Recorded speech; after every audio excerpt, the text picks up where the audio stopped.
네, 통륜 주석님 그리고 라오스 대표단 여러분의 방안을 우리 대한민국 국민들과 함께 진심으로 환영합니다. ข้าพเจ้าขอแสดงยินดีต้อนรับพระธานทองลุนศรีสุริตประธานประเทศแห่งสาธารณรัฐประชาธิปไตยประชาชนลาวได้เข้าสู่สอกเกาหลีของพวกเขา 이번 방안은 라오스 국가 주석님의 12년 만의 방안이기도 하고 또 양국 재수교 30주년을 맞아 이루어진 것이라서 그 의미가 참으로 남다르다고 생각됩니다. การย่ำยามของทานในปีนี้เป็นการย่ำยามที่มีความหมายอันเลิกซึ้งเพราะว่าในนามประธานประเทศหันได้มาเกาหลีหันเป็น12ปีแล้วและอีกอย่างหันทั้ง2ประเทศของพวกเขาได้สร้างสายพัวพันทางคันทูตได้ครบรอบ30ปี 한국과 라오스는 1995년에 재수교를 한 이후에 불과 한 세대 만에 교육과 투자, 인적 교류 등 다양한 분야에서 괄목할 만한 발전을 이뤄왔습니다. สอบเกาหลีกับสปป.ลาวเฮา995แล้วก็ได้รับเพิ่นพญายตัวสายพัวพันทางการทูตเดทางการค้าการลงทุนเล็กเปลี่ยนด้านมนุษย์และแขนงการต่างๆได้มีการพัฒนาอย่างหลาย 양국 간의 교육은 수교 당시 교육액 대비 약 20배로 늘어났고 라오스를 방문하는 우리 국민들도 계속 많아져서 작년에는 양국의 상호 방문 규모가 역대 최대치를 기록했다고 합니다. การค้าระหว่าง2ประเทศของพวกเขานับตั้งในเปรียบเทียบกับการเริ่มต้นใหม่เนาะแบบว่าได้เพิ่มขึ้นเป็น20เท่าแล้วการพลเมืองต่างๆที่ว่าได้ไปเยี่ยมยามสปป.ลาวก็ได้มีนับมือนับเพิ่มขึ้นซึ่งว่าปีกายนี้ได้พลเมืองเกาหลีที่ไปลาวหันหลายก้อนหมู่ในประวัติศาสตร์ 한국은 라오스 국 입장에서 보면 3대 개발협력 파트너이고 5위의 투자 국가이며 또 라오스는 한 아세안, 한 메콩 협력의 매우 중요한 파트너 국가입니다. ในนามสเกาหลีเนาะในเบื้องสเกาหลีหันทางสปป.ลาวเป็นคู่ร่วมอันดับที่3ที่ว่าคู่ร่วมเพื่อเป็นพัฒนาแล้วสเกาหลีของพวกเขาเป็นประเทศที่ในอันดับที่5ที่ว่าลงทุนไปสปป.ลาวเนาะแล้วอีกอย่างทางสปป.ลาวเป็นคู่ร่วมที่สำคัญในเวทีอาเซียนเกาหลีและแม่น้ำของเกาหลีด้วย 조금 전에 소인수 회담에서 저와 통륜 주석님은 올해 양국 재수교 30주년을 맞이해서 우리 양국의 관계를 포괄적 동반자 관계로 격상하기로 하였습니다. ในกล่องประชุมการพบปะกี้นี้ข้าพเจ้าพร้อมด้วยพระธานทองลุนได้ตกลงกันอย่างเป็นเอกภาพกันว่ายกระดับสายพัวพันการทูตของพวกเขาเป็นสายพัวพันคู่ร่วมรอบด้านในนามทั้งสปป.ลาวกับสเกาหลีได้ครบรอบ30ปี 풍부한 천연 자원을 보유하고 있는 라오스는 핵심 광물 공급망 구축을 위한 중요한 파트너 국가이기도 합니다. สปป.ลาวเต็มไปด้วยทรัพยากรธรรมชาติหลายซึ่งว่าเป็นคู่ร่วมสำคัญที่จะได้สร้างต้องสู้การสนองเหตุธาตุสำคัญ 라오스가 통륜 주석님의 리더십 하에 내륙 국가라는 지리적 한계를 새로운 기회로 바꾸어서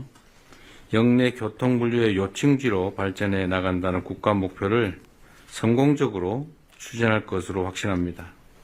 이 과정에서 우리 한국이 든든한 파트너로서 함께하겠습니다. ข้าพเจ้าเชื่อนำว่า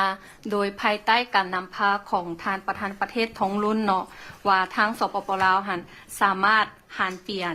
ข้อกำข้อจำกัดในทางภูมิศาสตร์ที่ว่าเป็นประเทศที่บ่มีทางออกสู่ทะเล แต่ว่าหันมาเป็นโอกาสที่ว่าจะเป็นศูนย์กลางเชื่อมจอดเชื่อมโยงทั้งโทรคมนาคมและการขนส่งในภาคพื้นข้าพเจ้าก็จะได้สนับสนุนกับวิสัยทัศน์ของท่าน 양국 간의 호혜적이고 미래지향적인 협력 관계를 더욱 확대 발전시켜서 양국 국민이 체감할 수 있는 실질적인 성과를 함께 만들어 나갈 수 있기를 기대합니다. ข้าพเจ้ามุ่งหวังว่าทั้งสองประเทศของพวกเขาจะได้เพิ่มทวีขยายตัวสายพัวพันการร่วมมืออย่างว่าทั้งสองฝ่ายต่างได้รับผลประโยชน์แล้วหันหน้าไปอนาคตเพื่อจะได้ผลสำเร็จอันที่สามารถหันใช้ได้จนกลัวให้ทั้งประชาชนสองประเทศหันสามารถรู้สึกได้ใช้ได้เป็นประโยชน์ 다시 한번 방한을 환영합니다. อีกเทื่อหนึงข้าพเจ้าขอแสดงความยินดีต้อนรับท่าน 컵자이. ขอบใจ 감사합니다. เข้าใจหลายๆ ท่านประธานาธิบดีอีเจเมียงที่ได้กล่าวต้อนรับอย่างอบอุ่นต่อการเยี่ยมยามของข้าพเจ้าและคณะในอบอุ่นต่อการเยี่ยมยามของข้าพเจ้าและคณะในเดือนนี้ 네, 이재명 대통령님의 따뜻한 그 환영 인사에 감사드립니다. นับแต่เวลาลงถึงดินแดนของเกาหลีในการเยี่ยมยามเทื่อนี้ได้รับการต้อนรับอันอบอุ่นและสมเกียรติข้าพเจ้าพร้อมภรรยาและคณะผู้แทนมาเดินทางมาเทื่อนี้รู้สึกมีความสบายใจและก็ชื่นชมเมืองเซอุลที่สวยงาม 네, 그리고 도착한 날부터 지금까지 따뜻한 환영을 해주시는 대한민국 정부와 국민 그리고 대통령님께 사회를 표명합니다. 대통령님의 따뜻한 환영을 통해서 저희는 이번에 편하게 방문할 수 있게 되었습니다. ท่านประธานาธิบดีข้าพเจ้าขอแสดงความสมเสยอย่างสุดใจมายังประธานที่ได้รับเลือกตั้งเป็นประธานาธิบดีแห่งสเกาหลีในเดือนมิถุนายน 2025 นี้และเชื่อว่าภายใต้การนำพาของประธานสเกาหลีจะสืบต่อมีความเข้มแข็งและเจริญรุ่งเรืองต่อไปอย่างบ่หยุดยั้ง 먼저 지난 6월에 대한민국 대통령으로 취임하게 된 것을 진심으로 축하합니다. 대통령님의 탁월한 지도력을 통해 대한민국이 지속적으로 발전하고 선진화되기를 기대합니다. แสดงความสมเสยอย่างสุดใจต่อการมีผลสำเร็จอันจบงามในการดำเนินกองประชุมเอเปกที่ผ่านมานี้ของที่ท่านประธานได้เป็นประธานของประชุมดังกล่าวแต่สเกาหลีเป็นเจ้าภาพ 그리고 대한민국이 의장국으로 해서 대통령님이 주재하는 그 에펙 정상회에 성공적으로 이루어진 것도 축하드립니다. การเยี่ยมยามข้าพเจ้าในฐานะประธานประเทศนั่นก็คือท่านประธานบดีได้กล่าวมานั่นแม่นได้เป็นเทื่อทำอิฐในรอบ12 ปีที่ประธานประเทศได้มาเยี่ยมยามเกาหลีแต่ส่วนตัวของข้าพเจ้าได้มาเกาหลีหลายเทื่ออยู่ในทุกตำแหน่งที่ข้าพเจ้าได้รับเป็นจำนวนก็ว่านับบ่ถ้วนทั้งมาเยี่ยมยามทั้งมาประชุมอันนี้ก็เป็นโชคดีของข้าพเจ้า 특히 이번 공식 방문은 양국이 수교 30주년을 기념하기 위해 12년 만에 라오스 주석으로 취임한 저는 처음으로 이루어진 방문이지만 사실 저는 그동안도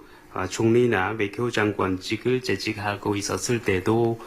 여러 번 한국을 방문했었습니다. ยินดีกับพระประธานว่าปีนี้พวกเราเฉลิมฉลอง30 ปีของการสร้างตั้งสายพัวพันธ์กันทูต 네, 금년 양국 수교 30주년을 기념하는 해이기 때문입니다. เป็น 30 ปีที่มีผลสำเร็จอันจบงามในการพัวพันร่วมมือรอบด้านของลาวเกาหลีลาว 네. 그간 30년 동안 양국이 다양한 분야에서 전반적으로 협력 할 수 있다는 그 성공적인 성과를 다시 한번 확인할 수 있는 기회입니다. สำคัญอันหนึงสองประธานประเทศ ประธานาธิบดีของสองประเทศของพวกเราแต่ตกลงนำกันเมื่อกี้นี่ว่าพวกเขาจะยกระดับโครวมมือหอบด่านขึ้นโคหัวมือลาวเกาหลีลาวเป็นโคหัวมือหอบด่านเรียกว่า comprehensive partnership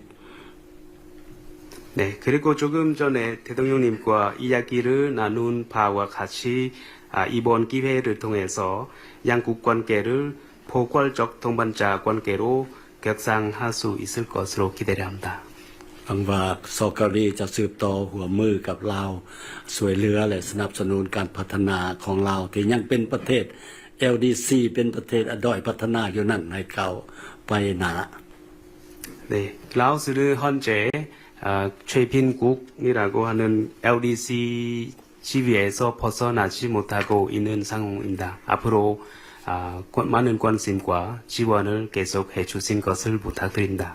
กับใจท่านประธานบดี 대통령님께 감사드립니다. 고맙습니다. โดยขอบใจ